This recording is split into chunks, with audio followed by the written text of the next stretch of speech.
All right, so we've spent a lot of time on the math of nutrition. Calories in, calories out, all that hard science of energy balance. But what happens when that math gets hijacked by the mind? Today, we're going to shift gears from the physiology of the body to the really complex psychology of eating, and we'll explore that often blurry line between a healthy diet and a harmful disorder.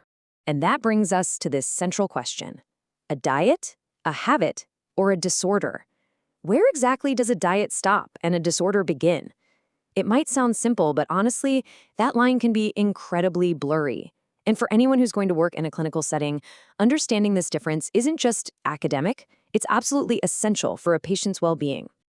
Okay, so the most important concept to get your head around here is that eating behaviors exist on a spectrum.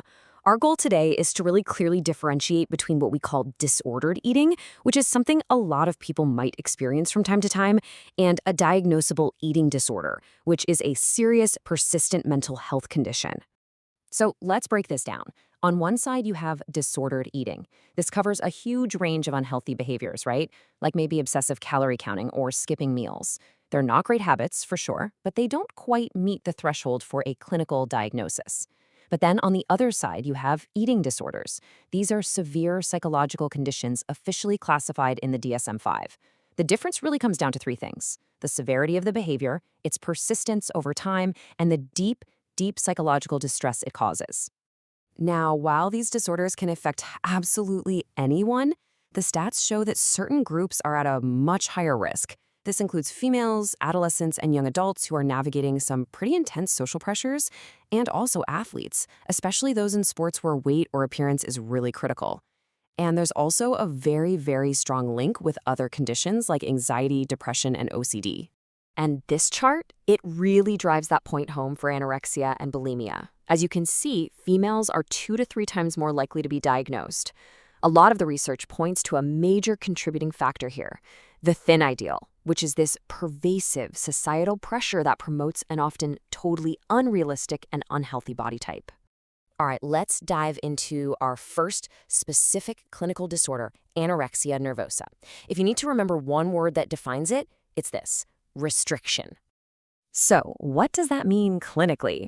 Well, the official definition is pretty stark.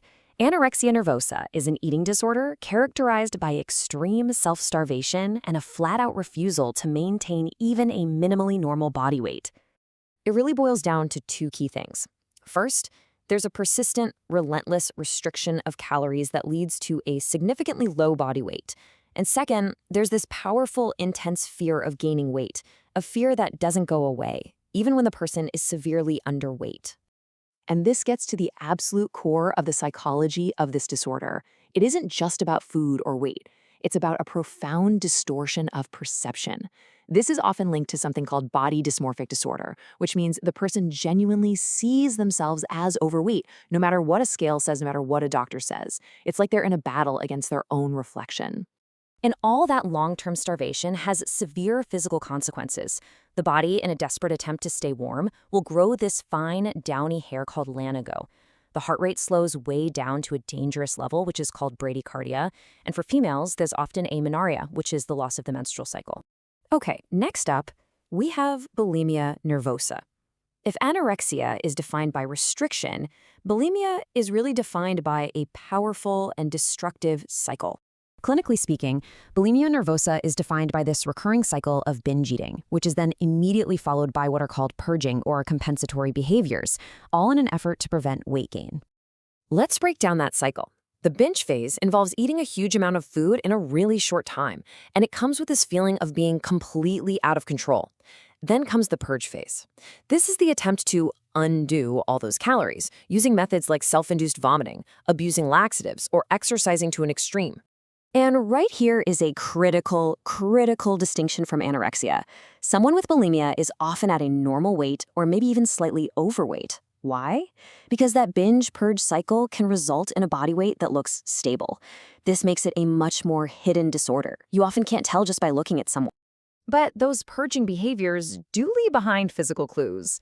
There's something called Russell's sign, which is calluses on the knuckles from self-induced vomiting. The stomach acid erodes tooth enamel, And that loss of electrolytes like potassium can lead to incredibly dangerous, life-threatening heart problems. All right, on to our third and final disorder, binge eating disorder. And get this, it's actually the most common eating disorder in the United States.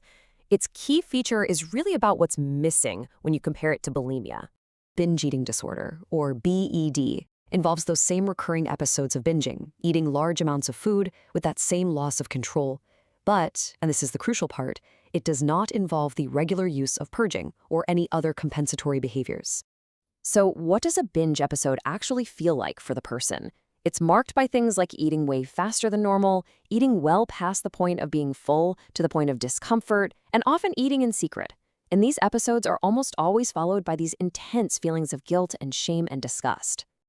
Now check this out, because the gender breakdown for binge eating disorder really flips the script on a lot of stereotypes. Unlike anorexia and bulimia, the split here is way more even. Males actually account for a significant 40% of diagnosed cases. And that's a critical reminder that eating disorders are not just a female issue. And boom, this takes us right back to what we were just talking about a few weeks ago with energy balance, because there's no compensation. Binge eating disorder is strongly associated with a positive energy balance. This puts people at a very high risk for class 2 or 3 obesity and all the related conditions like type 2 diabetes and metabolic syndrome.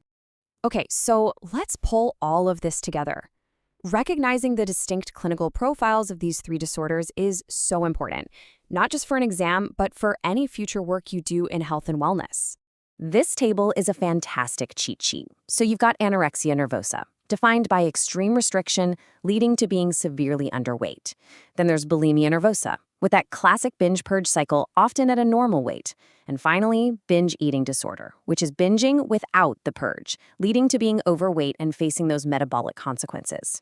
If you take away nothing else, remember these core distinctions. So I'll leave you with this question to carry forward, especially as we head into our next topic, nutrition during pregnancy. How does understanding this really deep psychological dimension change how we should approach nutritional counseling? Because as we've seen today, it's never just about the food on the plate. It's about the incredibly complex human being we're trying to help.